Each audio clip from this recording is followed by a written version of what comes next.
বাবার বাড়ি থেকে শ্বশুর বাড়িতে কোনো মেহমান আসলে একটুখানি ভালো মন্দ রান্না করে খাওয়ানো যেন সব মেয়েরই একটা ইচ্ছা। কিন্তু এই ইচ্ছা কি সব মেয়ে বাস্তবায়ন করতে পারে?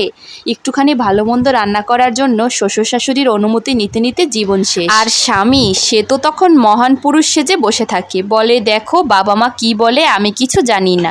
আরে বেটা, শ্বশুর বাড়িতে যাইয়ে যখন মজার মজার খাবার খাস তখন তো কাউকে জিজ্ঞেস করতে হয় না, এখন এত জিজ্ঞাজিজ্ঞি কিসের? আমার রিলেটিভের ভিতরেই কিছু পরিবার আছে, মেয়ের শ্বশুরবাড়ি থেকে কেউ আসলে এত পরিমাণ আদর যত্ন করে, আর ছেলের শ্বশুরবাড়ি থেকে আসলে বাজার করতেই ভুলে যায়। আল্লাহর কাছে লাখো শুক্রিয়া, আমি কিন্তু ওরকম পরিবার পাইনি। আমার সাজানো গোছানো ছোট্ট সংসার, যেখানে শুধু আমার খবরদারি চলে।